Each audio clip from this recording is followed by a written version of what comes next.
Okay, first question. Now we know that you used to be at MediaCorp. Yeah. And you gave up a regular income. Yep. I mean, it must have been a major decision for Definitely. you. Did you make any plans financially before deciding to quit? Definitely, you have to plan it well before you make such a major decision. First thing you need to think about, okay, after making this decision, after taking up this decision, how comfortable, what is the comfort level? Because you're relying on just one single income in the future. And second thing, I make sure, because I'm more kiasu kind, so I make sure that, okay, my house is paid up, my car is paid up, because I know that I need a car. Currently, we are keeping two cars because my husband needs a car to transport himself to work. I need a car to chauffeur my kids with enrichment classes and blah blah blah. So and I travel around also. I don't keep myself at home because I'm used to traveling around. For 20 years I'm working, so I can't possibly just just stay home. I do what is needed, what I need at home, but I still go out. Like now, I need to breathe. I come out. Not so much on the payment, like I need to come out to see, to talk to people, to meet people. So it is very important because I don't know what I will be doing in the future, maybe few years down the road. So I cannot be just be kept at home.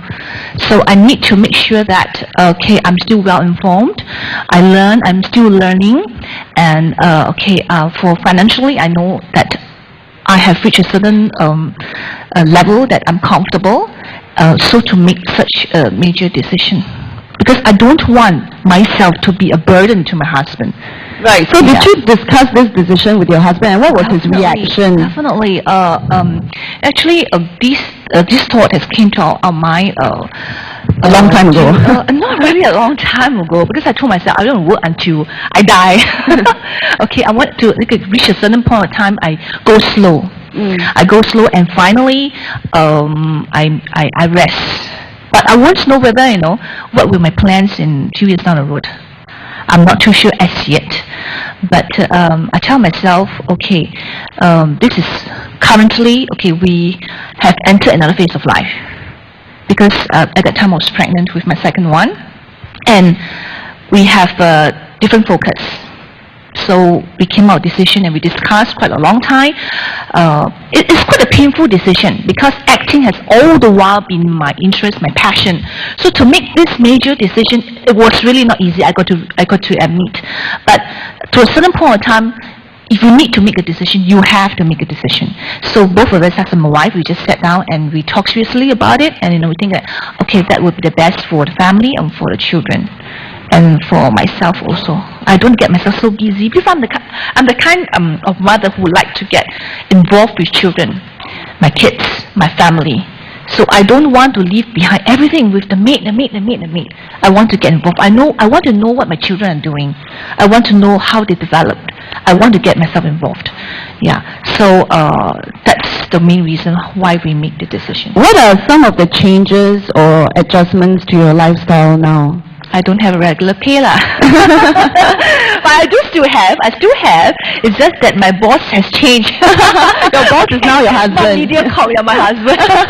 So so you get regular pay from him. Yeah. So I got to wait for his payday lah. Okay, when is your payday coming? Oh, it's my payday. That's the change. Yeah. Okay. Okay. I would like to ask Angeline and TG. Do you think Bi Ren has financially made enough plans before deciding to quit, according to what she said just now, and what kind of adjustments or do you think people need to make when they give up a regular income? Hello. Okay, I think it's not uncommon today to have families relying on two income. And the thing to watch out for is that you must be careful, because down the road when your children are here and you want to make a better investment in the lives of your children, you need to plan ahead. You cannot, it cannot be a kind of ad hoc decision, because once you are so used to the kind of lifestyle based on two incomes, it's not easy to just adjust overnight.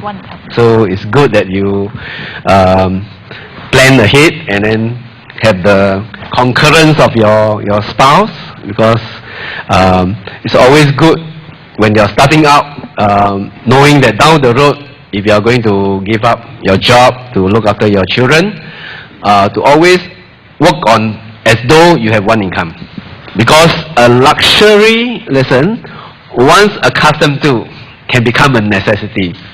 So the adjustment will be more painful. So I talk about instant advance delay gratification. And that's why when you're starting out in life, and this is for the young people, don't get into too much of this advance gratification, get into all the credits. You cannot make your marriage, or for that matter, your family work, if you just load yourself with all kinds of debts. Okay, so this will give you a good foundation, living below your means to plan for the future. Yeah. Okay, I think what Pi Ren said just now was very good, in the sense that she's actually drawing an income from her husband. So to a certain extent, in my opinion, it's not that she has stopped work. She is still working, but she just has a different nature of work, right? Exactly, you know, and she is still effectively contributing economically very much to the family. Now, the other thing that she has also mentioned is that she doesn't want to be a liability to the husband. Now, does it mean that she doesn't want to spend too much for shopping, you know, to go out and spend money on herself? Or from the other aspect, from insurance aspect, you can also consider that, you know, she wants to ensure that all her protection needs are in place. Yes. Now, generally, when anybody decides to stop work and look after the children, most of the time we will advise them, do you know currently what your employer, which is MediaCorp, or then your employer, which is MediaCorp, what kind of insurance benefits were they giving you? Okay, because generally most employers do give some kind of insurance benefit. Maybe like, you know, like I mentioned earlier, an outpatient expenses reimbursement, hospitalization benefits, maybe even coverage for death or critical illness. So if you know, or if you, I'm not sure whether you have done that planning, whether MediaCorp gave you any benefits, and if MediaCorp did, then the suggestion would always be, upon leaving the company, to always run through the benefits and to see whether these benefits are still important for you or not. And if they are, then to talk to the advisor and put in place back these benefits. Or you can negotiate with your husband to say, 老公啊, you know, now I need these benefits, these are my premiums, okay? And I think that is good financial planning as well. Yes, yes. Okay, now the other thing would then be, with the third child coming, okay, so the question would then be, have you done any insurance planning, say for yourself, for your children, and more importantly for your golden goose, which is your husband, right? Because now you are dependent on him for the income. In the event that if he's not able to work, or if something happens, will the assets that you all have, together with your insurance, exactly be it enough to cover? Because how old are your two children right now? Two children, okay. Yeah. One is 10 years old, one just turned 2, and 1 0. Oh wow, okay, yeah, 2 and 3, right? Yeah, okay, so it's your 10-year-old child, a boy or a girl? Boy, girl, and this is a girl. Oh, okay, good planning. Okay, boy, girl, girl. No, this is I'm not sure that planned. wasn't planned. Quite hard to plan. It's God's plan. Yeah, well, at least you know this is you're helping out with the national figures here. Yeah. Okay, so for example, for the first boy, right? He is 10 years old. It would mean that most boys will go to university at age 21. Exactly. And by the time he completes his university studies, assuming he does a 4-year course at university, by the time he comes out to work, he will be 25. Yes. So there will be needs that will have to take care of him all the way from now until he's 25. Now, similarly for so that's for like 15 years. But for the 2-year-old daughter, she'll go to university at 19, she'll graduate at 21, she'll be working at 22. So you need to take care of her for the next 20 years. Yes. Right, and for your newborn, which will is be another 0, 20 years. it will be another 20 years. Yes. Okay, so these are just some of the considerations, yeah. Yeah, we have make plans. Actually, we took up an insurance policy. For every child, we actually got them an endowment policy that is more for to secure the education, as you have touched on just now. And apart from that, we also will get them life insurance, which covers like hospitalization and surgical and personal accidents. These are the two different policy, because endowment, you don't draw out the money, you only pump in money right now and see the amount grow till the time to maturity for their education. This is strictly for education. And then for life insurance, like hospitalization, surgical and personal accident, this is strictly for unseen circumstances. Yeah, So, that's very good. yeah, That's these are the two excellent. policy which I personally think is a must for all the children. Sure. So even for this one, the coming up one, we will do the same thing. Sure. Yeah. So I'm not sure whether it is sufficient or Yeah, is it sufficient? Okay, Anthony? have you thought of where you want to send your kids to for university? I don't know. Preferably, not too much money. They can just do it local education. But again, it's really you can't tell right now. So how clever they are, or do they really need me to send them abroad for an education? So I wouldn't know. Sure. So it is like there will be many years down the road. Yeah. But as far as possible, we try to save right now. And I wanted to add on 2 points that. Okay, before we make a decision of depending on one income, or shall I say, I always inculcate this habit, like to look into two important points, which I personally think so. First thing is to be self-sufficient. Self-sufficient. That's what my mom always teaches us. No matter how much you earn, okay, do not spend more than you earn. Right, do not overspend. It's very important to be self-sufficient so that you do not borrow.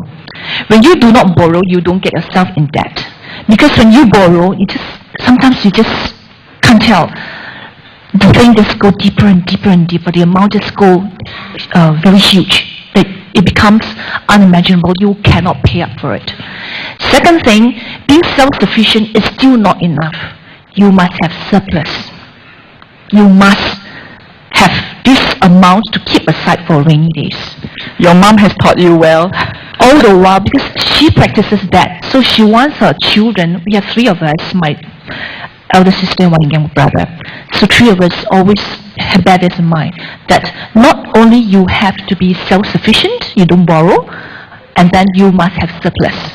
It's only when you have surplus, you actually are taking care for unforeseen circumstances for rainy days. So that is very important.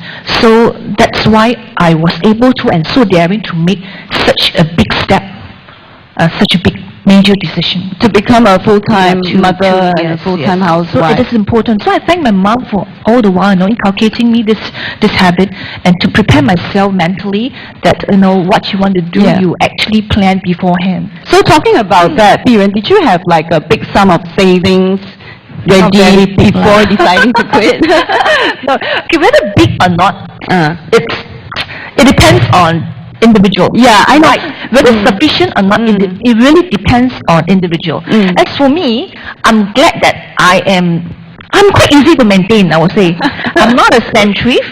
You can ask my husband, so he's, no diamonds for me, because I'm not the person who actually really look into gems. I don't spend my money on gems, on diamonds, okay, I'm an artist.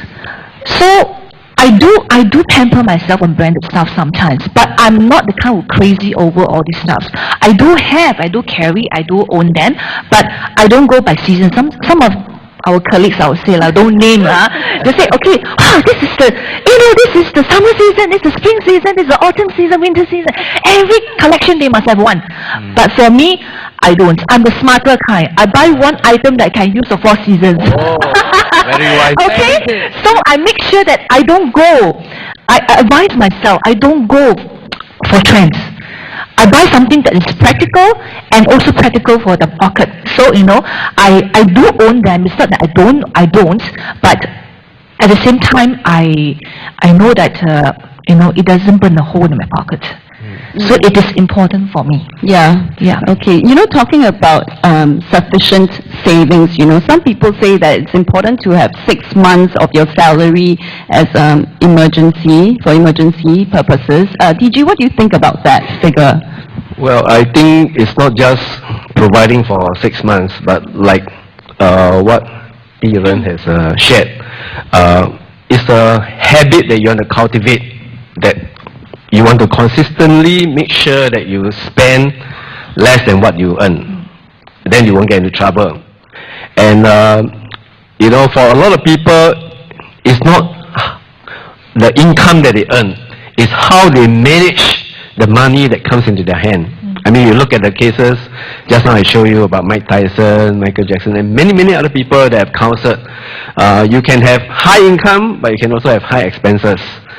So, even 6 months may not be sufficient. It can be easily wiped off, So, and coming back to her situation again, where now she's just dependent, the whole family is dependent on one breadwinner. I think the focus should not just be on just planning for the children's education, but the most important asset for the family now is the main breadwinner. So you should carefully evaluate whether he is sufficiently covered. If his earning capacity, let's say 100,000 income a year for the next 30 years he's going to earn, you're talking about 3 million. Yes. Right. So, and for a lot of people, the irony is that they spend a lot of money trying to buy insurance for their children, but the main breadwinner, Change the focus. the most important asset, is not covered. Okay, and especially when the children are still very young. I mean, education is still further down the road, and of course, insurance is one way to do it. But more important than that, for a lot of people, I think we should also retune our mindset to not just think of working for money, like now she has stopped working for money, but how to make money work for you, which is the next topic, And if we spend time to look into this area, I think we can have a good balance, and you can have that freedom to even decide when you want to stop work and when you want to continue. So that will only come about if you consistently have surplus and channel this surplus to the right kind of asset that will grow, not asset that will drain you and take away a lot of your time even, Yeah. Yeah. Dear, now you have the third child on the way, and your husband is the sole provider. Do you ever worry about money, and what are some of your concerns, and how do you address those concerns? I guess right now, I would say I have no worries for financial issues because I have made plans beforehand. And for what I'm practicing right now, I'm still, last time I'm still doing it. Maybe I would like to share a little with you. Besides the 2 points that I mentioned earlier, there's one more thing maybe I can share with you, and you can consider using these little tips. That is, I started many years ago, maybe more than 10 years ago. When I have my salary, when I was working, once I get my pay or once my payday is there, I always pay myself first. I always pay myself first. Even though right now I don't have an income, my husband give me income, I will still pay myself first. Not because I'm very money-based, okay? Just I find that it is important. After reading a book, I can't remember the title of the book, okay, but just want to share this little thing with you, that after reading that book, that just pay yourself first. When you understand this, pay yourself first, it really helps, and you really see your money growing. And how much your money is not important. It depends on how much you can afford or you are willing to set aside. But taking that first step, it's very important. Last time, I can't remember exactly when, but it was more than 10 years ago, I started this. I have this pay from my boss, my company. Then I will issue. It's a very happy feeling, You issue a check to yourself, or you do a bank-to-bank gyro transfer. I will issue this check to myself and I bank in to a separate account, which I know that this account I'm not going to touch. I'm very disciplined. I was very disciplined, even though right now I'll just bank this amount. This is not for any expenditure. It's for whatever usage next time in the future. So I just save. Be it $500, $100, or $1,000, any amount can be. But you will see it grow. You definitely will be very happy to see the amount growing and accumulate. This is what I always practice. And that amount, and don't underestimate that amount. And when you just leave it aside, and every month you just accumulate, it can come up to quite a substantial amount. Yeah, this is what I am practicing. Yeah. If you cannot remember which book that came from, you can always buy TG's book. He also has a lot of tips. No, that's a good discipline. I think we call this artificial scarcity. You pay yourself 10% or 20%. And in fact, in this book, I just brought along because it's called The Millionaire Next Door. And then they did a research, and a lot of these people, they channel 20% of their taxable income, to put aside, to invest, and invest in assets that will grow. So again, this is a good discipline where time-tested principles, and these people became millionaires not because of inheritance or a sudden windfall, but time-tested principles of thrift, hard work, and delay gratification. And during those time when I was working, even there were two incomes, it doesn't make much of a difference compared to right now. Why do I say so? Because during those days when we were having two incomes, my husband's income was the main income that we spend it on the family expenditure, children. That's our agreement. And my income was just strictly on savings. I'll make sure that this is my payday, and more than 50%, 60-70% I would say, goes to saving, went to saving. So that was an agreement between my husband and me, because we need not touch the amount of money. So to be disciplined enough, we have another account, and then we put it aside. This is just for savings. Whether it's not for me, myself, it's for both of us as husband and wife, and for the family. So you must have the agreement and discuss, bring it out and have an open discussion with your partner. So that's what we did. So, and then he won't feel, you have to come up a lot of things, I have to pay this, pay that.